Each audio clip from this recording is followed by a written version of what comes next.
Yes, she said that all Dhamma and anatta. So what's the point to intend to listen to the different details?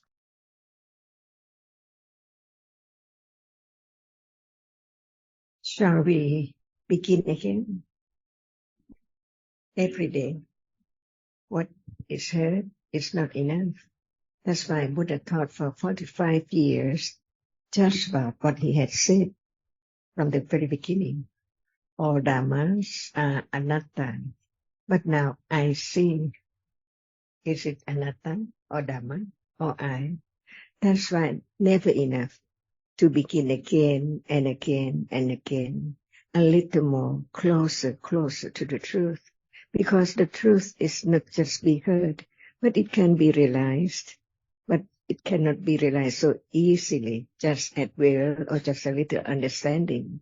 But the more understanding, the less ignorance and attachment of that object, getting less and less, according to right understanding.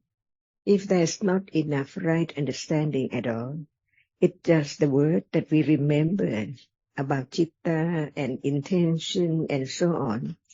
Can it be known closer to this moment, whether what we have heard is there now, no matter its intention or whatever? Otherwise, it just pass on and on, the same level of understanding, because new words again and again and pass on. But what is heard? Is it enough to condition moment of understanding the nature, not just the word? That's why each word represents the truth of a reality. To understand that it's only that particular reality, otherwise they are mixed. That's why it has to be very clear understanding, little by little, just enough to continue on with confidence of the truth that now it has begun to another level, just a little bit.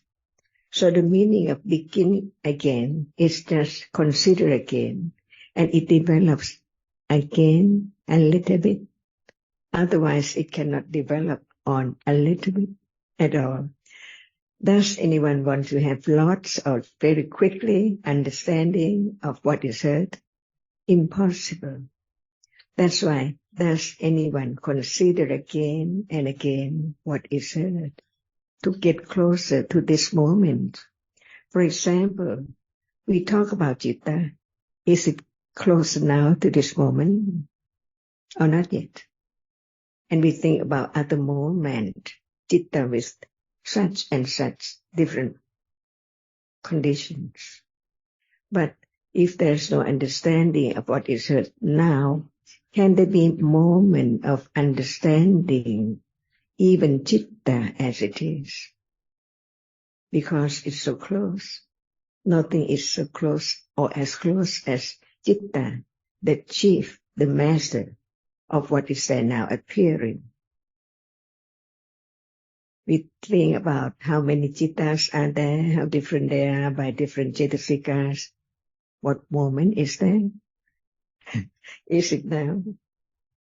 Oh, not yet. That's why begin again and begin again about that which has been heard. Never enough, again and again and again. Any word. And by beginning again and again, there can be a little more understanding, more firm confidence of no one, anatta. Otherwise, just heard only once, no one, anatta. Is that enough? To understand, no one sees now, no one hears now, no one thinks now. That's why all teachings of the Buddha, just to understand what is there right now. Otherwise, it's useless. Just heard about it, but no way to develop until it can understand what is there as what one has heard about it before. For example, seeing. It's there all the time, today, before night. See, is there any thought about citta? Without citta, sees can be what is seen right now. So this is the differences between Bhavanga citta and the other citta. That's why each citta is different by conditions. For example, at birth, moment of birth, is that citta? See, begin to understand, even at that moment, it cannot be life or any life at all without that which arises and experience. But at moment, what is the object of that which experiences? Because whenever citta arises, it experiences an object. See, no change, no matter the object appears or not. Whenever citta arises, it experiences the object. So everyone knows about birth, the moment of birth, right? What is there? There must be a reality, experiences an object. We don't talk about the object yet. Just talk about the reality, which different from others, different from hardness and softness and sound, because it's the reality which arises and to experience an object. At that moment, the object is not moment of seeing right now. It's not the object of hearing right now, but it experiences the object which is not through any doorway. That's why I begin to have firm confidence of citta, even if through any doorway or not any doorway at all. It experiences an object, no matter what object is there. Does anyone would like to change the characteristic of citta? It arises, but it does not experience. Is that possible to be the reality which is the chief of experiencing an object, no matter at moment of birth or death or any time? Its function, its characteristic, its reality cannot be changed at all. We might think that it's not the chief of experiencing, but now what sees? Intention or what?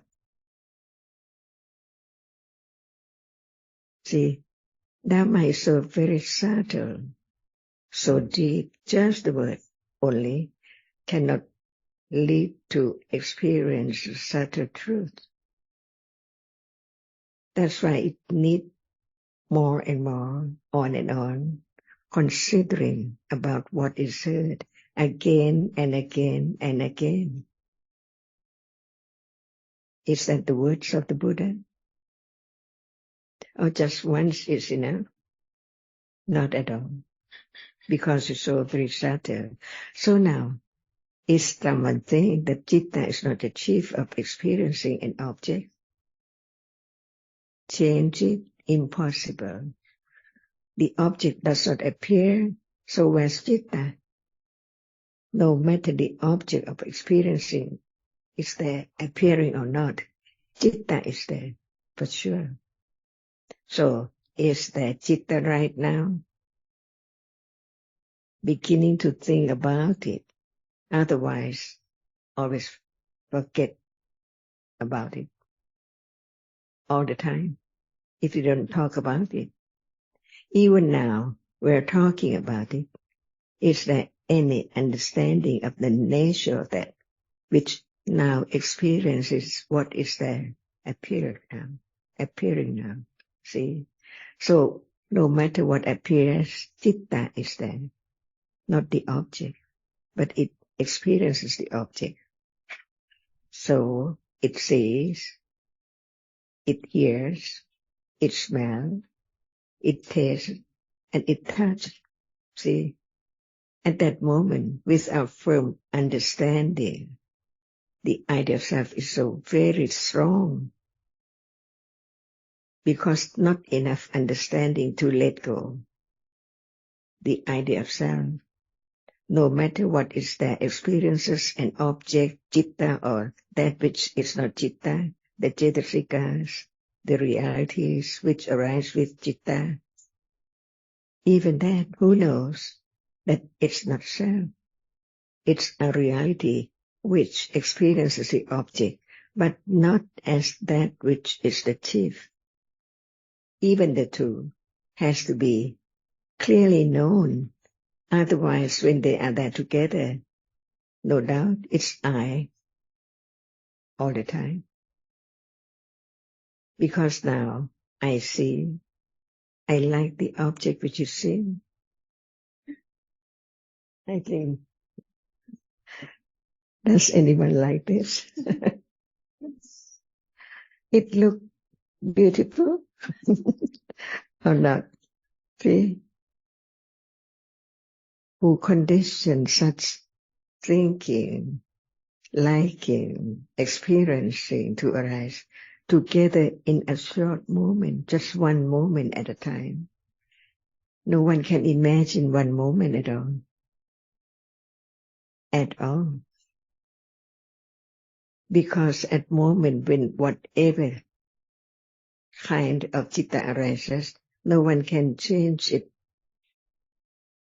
That kind of citta has to be only that kind of citta. For example, seeing.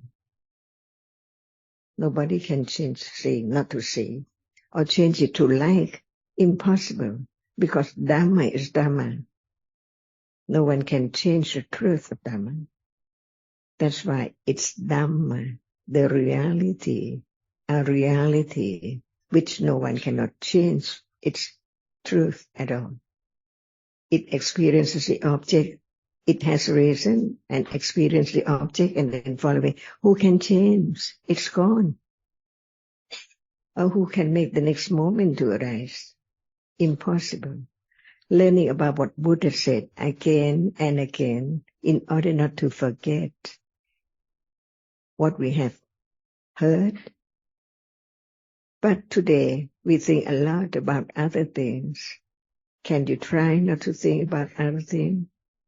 It's thought already. So whatever in life, nobody can change because actually what is there is not I can change or anything at all. Each moment is different realities. That's why Buddha taught about the different reality. One is a chief of experiencing the object, citta. Now, it cannot like, it cannot just think about, it just can see, just arise to see only. So, citta experiences the object, no matter what object is there. When that object appears, there must be citta. Right there. Can it be a part? Seeing and then that which is seen? Even at that moment, seeing is not that which is seen. But without that which is seen, can seeing arise? This will lead to a little more letting go the idea of I. So gradually, beginning from in a day from now on, it's at any moment thinking about citta, just the word, not at all, right? Or seeing, not at all. Because the accumulation of the experiences of other moments, seeing, hearing, smelling, tasting, thinking about what is seen and heard and so on, has been accumulated from life to life, on and on, from this morning up to now. So the truth is covered up thicker and thicker, more and more. That's why begin again and again. Is there enough listening to the way citta experience the object.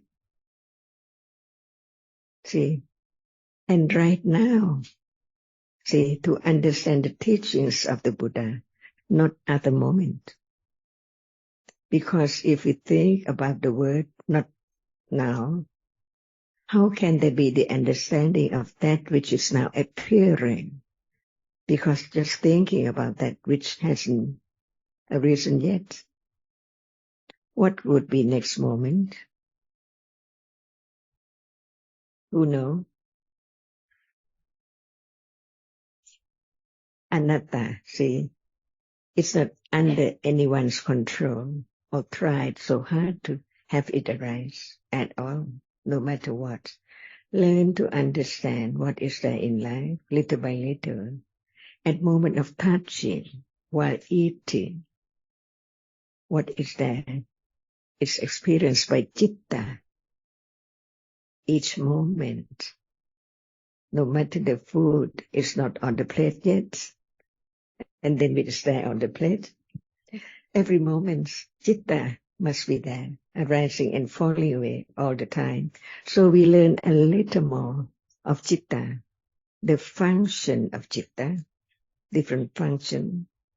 At moment of seeing, a function of that which experience the object, just arise to see and then gone. And what about the next citta? Citta has gone. And it's conditioned by citta, the past citta. But it does not see at all. But it experiences the same object by way of just receiving vitakka, receiving the object with more cetasika, which can perform that function of receiving the object which is experienced but not fallen away yet, to be known, because it's there. Citta cannot experience the other object as long as that which is still there. But only one moment of seeing. The moment before seeing, it's not seeing. The moment after seeing, it's not seeing. That's why Buddha taught about everything, to begin to understand the ultimate truth, that what is there just appear and then gone, never to return at all. There are so many things in life from birth up to now, and on until death, by conditions. And it is just the object of this world. As long as one lives in this world, citta experiences what is there in this world. But after death moment has fallen away, new life succeeds instantly, just like this life. So this life is next life or past life. And this present life will be past life for sure, for next life. Are you still there next life? See, even just this has to be considered. Are you still there next life? So what is meant by next life?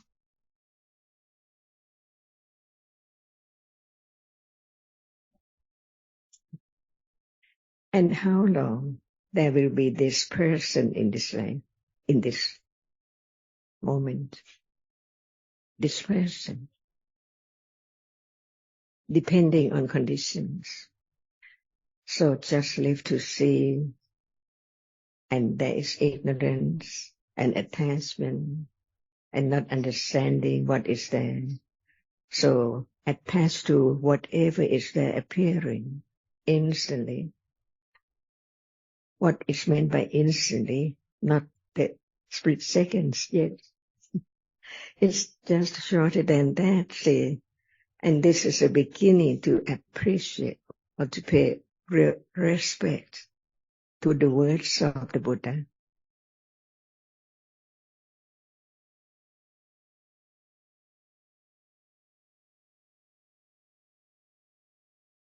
What is beautiful?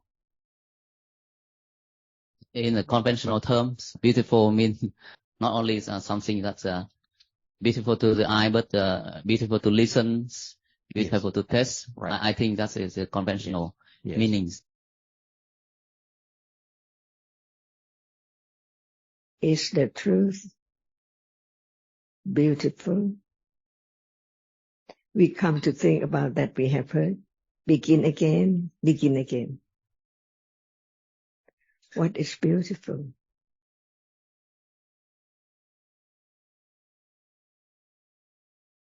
Even that word, say the truth of that.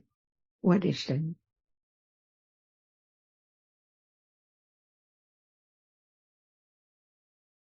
Please, what is beautiful? Is there anything beautiful now? Look around. Be true to the truth. See, every day we think we see beautiful objects, right? No matter its sound, it's so beautiful when it's music and so on. And the smell is so beautiful. Taste. But it's not as beautiful as the truth because it lies. So we continue tomorrow.